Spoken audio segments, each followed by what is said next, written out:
because I love the music. I guess I didn't realize how much I missed it when you weren't just sitting right there feeling the warmth, feeling the Spirit move. So thank you, everyone, today and whenever when you have shared your voices, your musical talents. Thank you for letting God work with you, work in and through you, and thank you so much for sharing that with all of us. You are a blessing.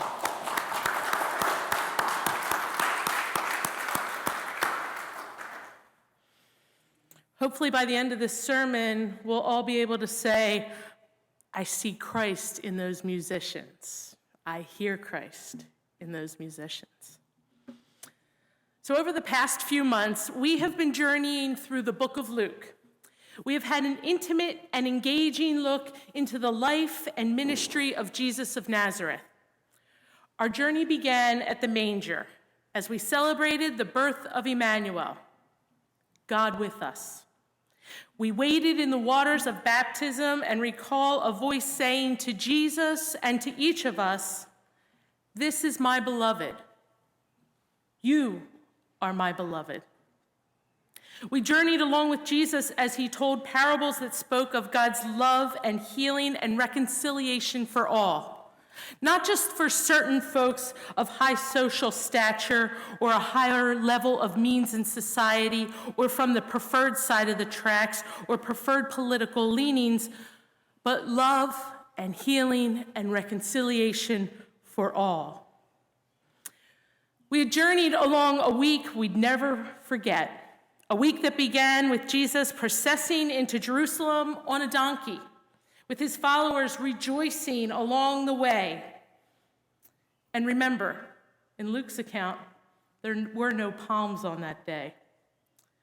But as the week went on, there was the breaking of the bread, the blessing of a cup, a betrayal, denial, death, burial, and as reported by the women and not initially believed by the men, she told, an empty tomb was celebrated last week. We've journeyed with Jesus, and we are in these stories. We continue in Luke, in the last chapter, weaving in one of the last stories on the journey with Jesus, the road to Emmaus. I've always found this story interesting. And if I'm going to be honest, it's probably because a picture on the bulletin in the lower left corner here, Zun's Way to Emmaus, hung in my Graham Bradley's living room. As a little girl, I remember my Graham telling me about the story of Jesus and his two followers on the road to Emmaus. The two followers whom Patrick and Stacy read about, who didn't recognize Jesus when he joined them. How in the world did Cleopas and his companion miss what, or rather, who was right in front of them? The scripture says they were talking to each other about all these things that had happened. So this journey that Cleopas and his companion were on happened later in the day after the women went to the tomb and found it empty. Where there they found two men, if you'll remember, glowing and glittering in bright clothing. Those men told them that Jesus had risen, and the women told these things to the disciples and others. Then, of course, Peter, being Peter, went to the tomb to confirm what the women said was true. Can you imagine it? Let's take a walk with the folks heading to Emmaus. Cleopas and his companion, possibly his wife or a good friend, his companion for the journey. There they are, discussing the events of the morning and the past few days.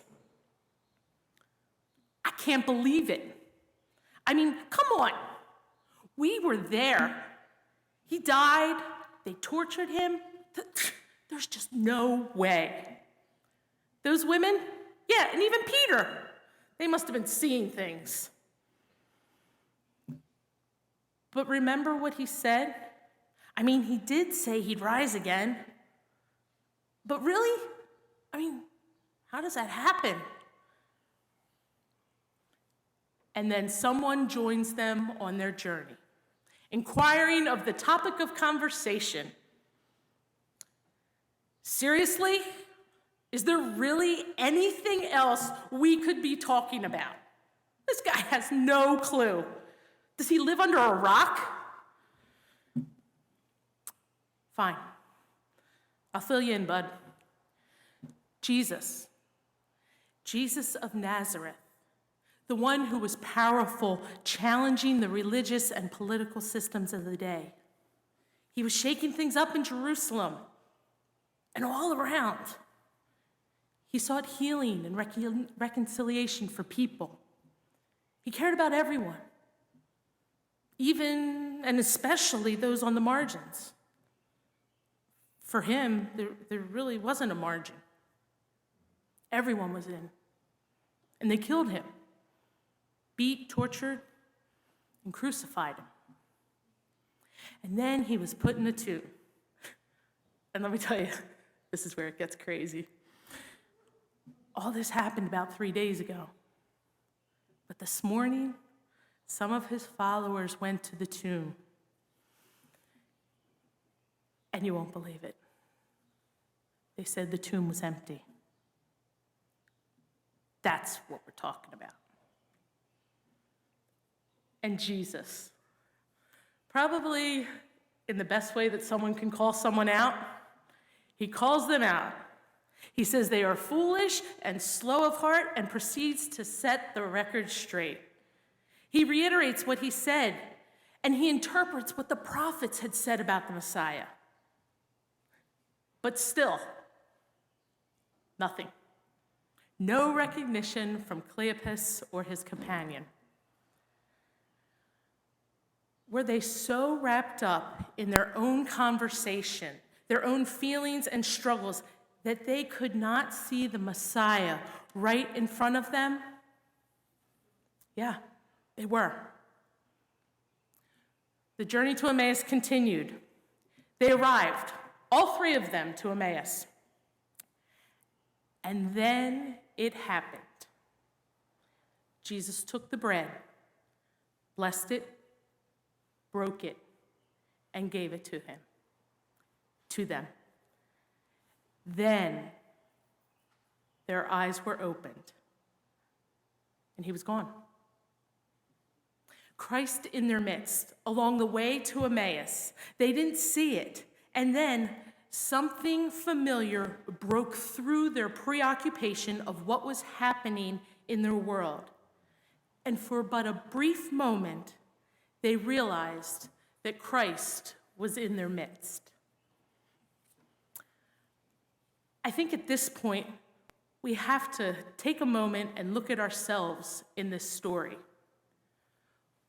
Would we know who joined us on the journey? Would we have been looking for Christ along the road? What would we have needed to see or hear for our eyes to be opened? So I ask myself this question too. What roads do you walk down in your life? Do you see Jesus? Those paths that you take either alone or with a companion, those times when you may be so wrapped up thinking or talking about all the stuff that's going on in your home, at work, with family, friends, or strangers, do you see Jesus? Those roads you wander down, you may not, I might not, be aware of Jesus approaching me on the road. So I'd like to invite you to picture yourself and a companion on a road, any road that you travel. You're thinking and talking about the day's events. It may be a grocery list and what's for dinner. It may be your struggle to get an appointment for a vaccine. It may be focusing on getting the kids involved in the latest school learning situation. Or as a teacher, getting yourself situated with the latest school situation. Or it could be the upheaval at work with new policies, procedures, precautions, and percentages of people allowed in and around. Or you're consumed by the news, the good, the bad, and the ugly. And your thoughts revolve around a constant struggle to figure out how you can make a tangible difference in this divided world. But Jesus meets you on the road, right where you are. Whom do you see? Will you recognize him? Do you see him in the people and places around you? Can you see Jesus in the midst of the world today? So, on the front of your bulletin, you'll notice 3 interpretations of the road to Emmaus, and then a place for your interpretation. So, in the left-hand corner is Zunz, and if I am pronouncing this incorrectly, please forgive me. My German is nowhere up to any par. And then above the way to Emmaus is Bo's The Road to Emmaus, a more modern interpretation of the road to Emmaus. And then here on the upper right is my wife Sandy and our niece Lily at a Phillies game several years ago. And yes, I do believe that Jesus meets us on the concourse of a ballpark. I believe that Jesus meets us out in nature. I believe that Jesus meets us as we're speeding or driving slightly over the speed limit on 295. I believe Jesus meets us in the boardroom, walking around our neighborhood. Wherever you are, the Christ is there. Do you see him? And below there's a box for you to interpret your road to Emmaus. Where is Jesus meeting you? What does that look like? You might want to even grab a pen or pencil and scribble down here your little road and your people with you, or maybe it's something to save for later today. But I invite us all to take a couple moments. Howard's going to quietly play.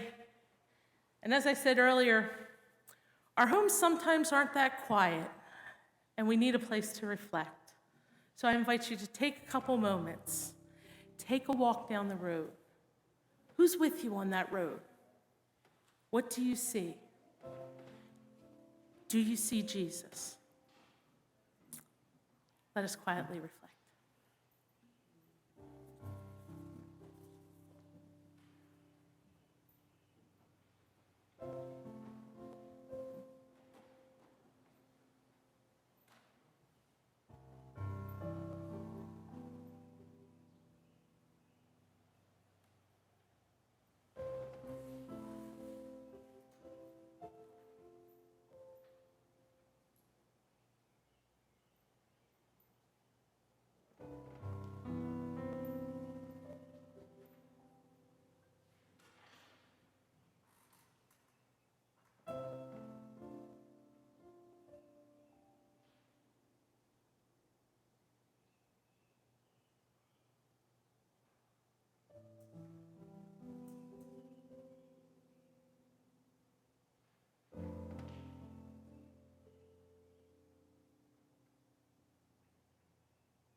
I hope you found your road.